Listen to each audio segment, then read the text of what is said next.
Hi, my name is Gabby and welcome to my channel, Gabby on Paper. In today's video, we are going to reset for February. So let's go ahead and get started. Like always, we'll start with January's goals and kind of go over them and see how we did. First, I had a goal to finish 6 audiobooks. I did hit that.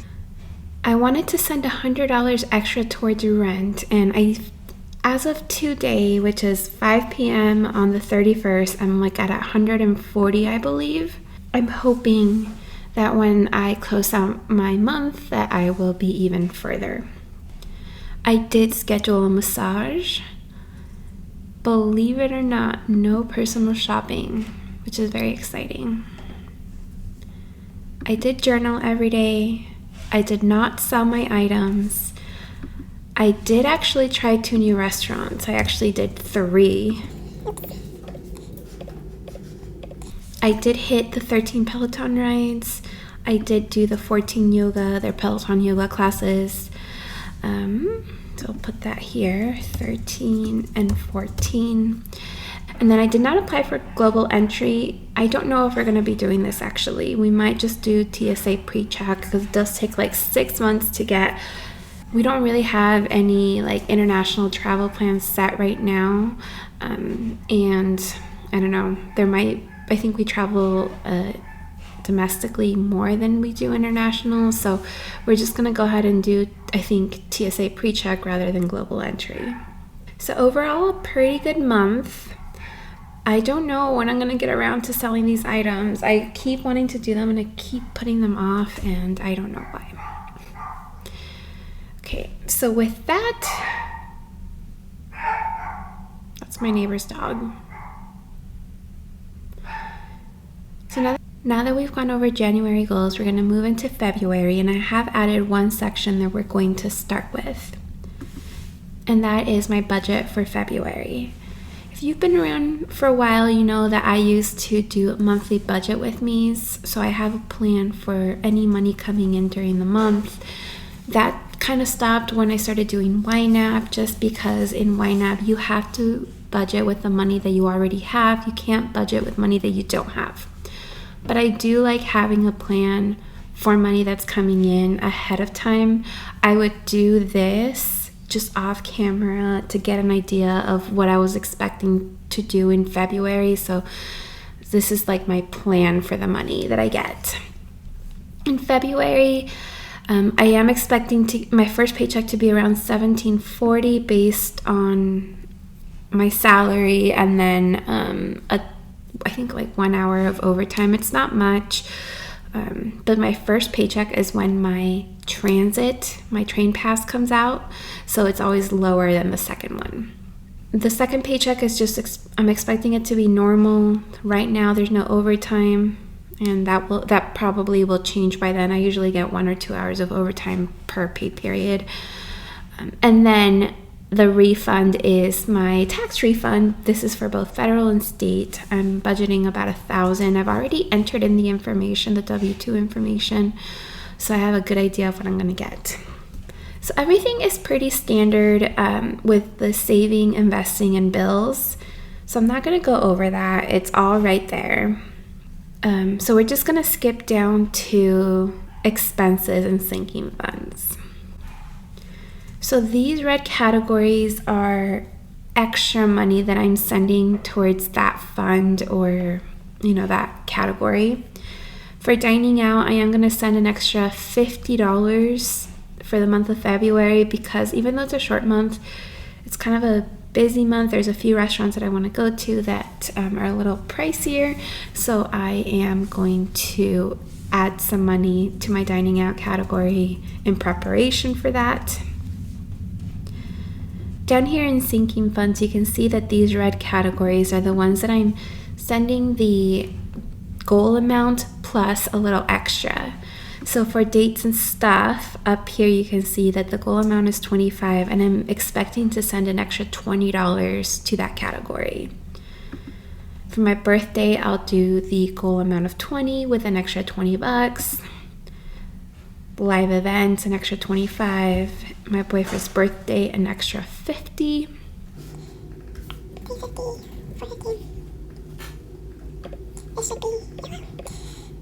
And then I am going to send a little extra to my gift fund on this first paycheck.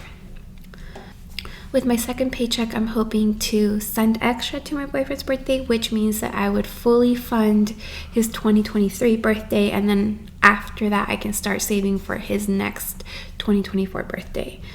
So there's that. I expect to send an extra $20 to gifts and an extra $75 towards home goods. We are thinking that we're going to renew our lease at our current apartment. So we want to make it feel more like a home and finally buy the rug that we've been talking about for a while. So that is going to cost money. Large rugs are expensive, so I don't know exactly how much we'll end up spending, but that's why I'm sending extra towards home goods. Once we get the rug, I'm also wanting to get a chair, but that doesn't have to be as fast as the rug. We want to get the rug, see how it feels, and then kind of decide on a chair that we want to get for our living room.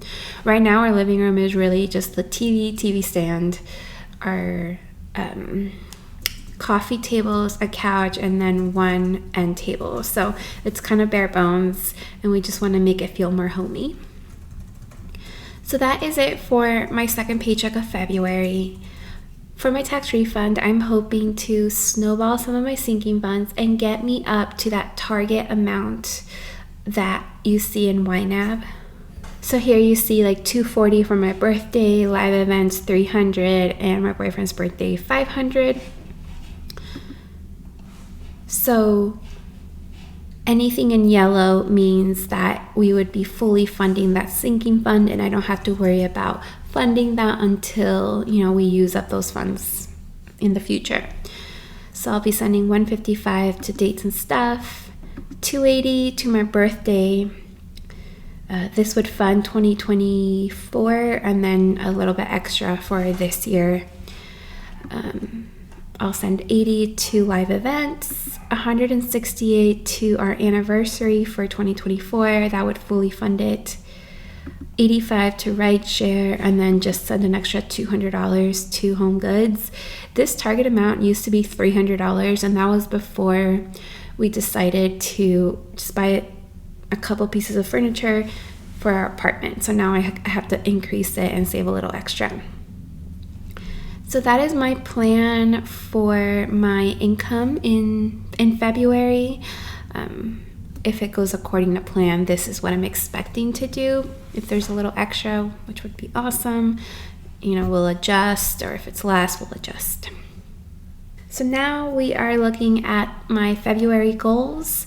I have a goal to finish 5 books. I did more this month in January, but it was a little rushed. So I'm gonna, because it's a shorter month and just to take a step back, I'll do 5 books.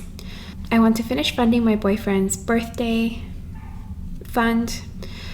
I also want to get a massage. I scheduled it in January. It's ready to go for February 17th. So now I want to make sure I do it. And if for whatever reason I can't do it on that day, I want to make sure I reschedule for February. I want to continue journaling every day. I want to sell items, but now I'm thinking sell/donate. I'm not going to force myself to sell it because honestly, it's a bit of a hassle to sell. I'd have to go find like shipping material, like the bags or envelopes, and then go to the post office, and it's not super close to my apartment, so it's a bit of a hassle. I don't know what I'll do. I want to try one new restaurant. This month I'm actually expecting to go to some of my old favorites like Benihana and a hot pot restaurant called Happy Lamb in Chinatown, and a pizza restaurant that I love. So I only hope to try one new restaurant this month. I want to do 10 Peloton rides, 13 Peloton yoga classes, and 8 weights. And that's just like at our apartment gym. We go down there and use the kettlebells and all that to do weights, and trying to bring a little more of that into my workout routine, just so I'm a little more balanced. In January, actually a couple days ago, I went through and got a bunch of clothing from my closet. I think it's 4 or 5 shirts that I'm throwing out with holes, and then 23 other clothing items that I'm donating. So they're ready to go. Now I just have to find where to take them. And then the final thing is I want to stick to my birthday budget. I don't want to buy anything outside of my birthday list that I have. I would say absolutely no personal shopping like in January, but I've been saving money for my birthday to buy myself stuff, so I'm going to use it. I don't want to go over the $240-ish that I'll have at all, not even $1. I want to stick to my budget and even spend less. I have a list of items that I want, and if I don't end up spending up to that, I'm just going to save it for a later time. I don't want to just buy things to hit that budget because I'm trying to buy less. Like in March, I'll likely do another no-buy month. So the main goal, though, is to stick to my birthday budget. And now we're going to recap January. So the number of books, I actually finished a book earlier today during work. It was a very slow work day, so I was just listening to the last 5 hours of my audiobook, which was about half. So I got to 8 books that I finished this month, and I'll go ahead and insert a picture of the 8 books that I listened to. My favorite book was The End of Her. Just another thriller. I love thrillers. They're my favorite type of book to read or listen to, and I don't see that changing. So I'll insert a picture here. So it's multiple point of views. This woman comes into these different people's lives and starts blackmailing people, and there's obviously a death at one point and then at another point. And yeah, it's good stuff. For favorite TV, I'm looking at my planner right now.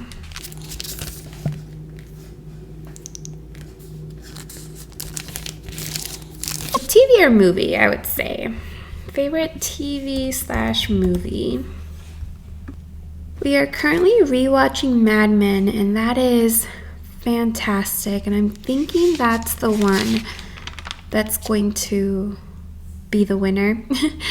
A couple of other things that we watched, I'm watching The OC as well on my own time. A bunch of magic movies like Now You See Me, The Prestige, and The Illusionist. We also watched football. She Said, Ingrid Goes West. Oh, the Glass Onion movie.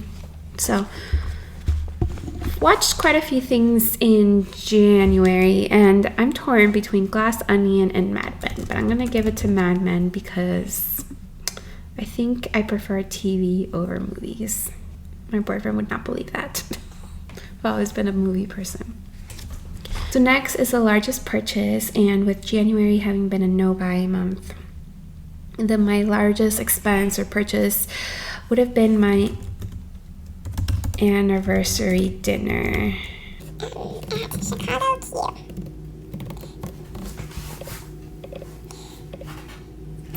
I treated my boyfriend to dinner for our anniversary. I guess it was like a lunch, Chicago Q, which is a barbecue place, for $88 for the two of us. I treated him to our meal, and then at a later time, he actually ended up treating me to dinner at Yard House, which is the best. That was by far my largest expense, $88. My favorite purchase, I don't really have one since it was a no-buy, so not applicable. I didn't love this restaurant. It was nice. The restaurant's really nice and cute, but I feel like barbecue food just does not live up to Franklin's Barbecue in Austin. So my win for the month are 2 different things. First is my no-buy.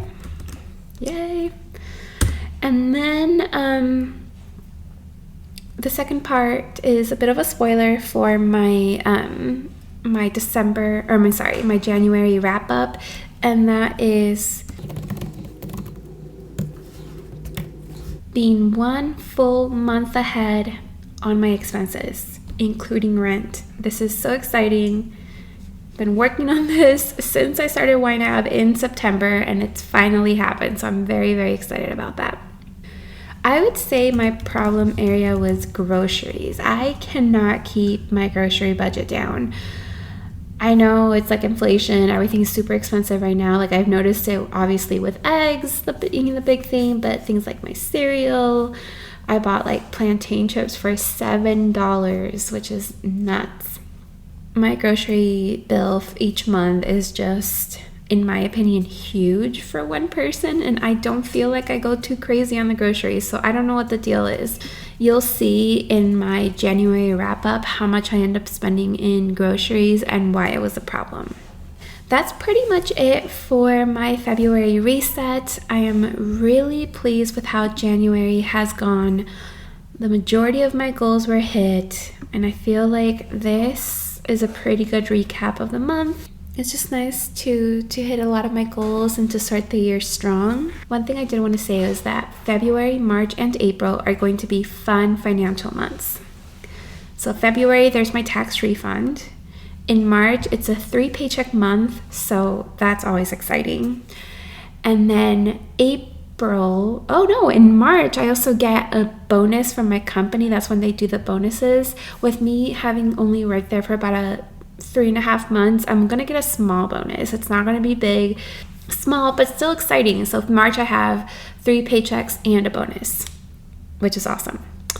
And then April's a regular like income month, but when we signed our lease in 2021, when we were still in Utah, the promotion that they were running is it's like a 15-month lease minimum, and you get 1 month for free, which is the last month of the lease. So our lease is ending at the end of April. So April is the month that we don't have to pay rent, which is awesome. You can see here the rent is pretty hefty. For rent and utility fee, I pay $1,178 for my portion. So we'll probably still have to pay the utility fee, which is $60 for my portion. We'll pay our ComEd bill, but that means that $1,118 that I would normally send towards rent, I can use to fund other things or to get even further ahead of my rent, which is honestly probably what I'll do. I haven't planned it out that far in advance, but that's why those 3 months are going to be very, very exciting financially. I can't wait. Anyways, thank you so much for joining me in today's video. If you haven't done so already, make sure you give this video a thumbs up and make sure you subscribe. Bye.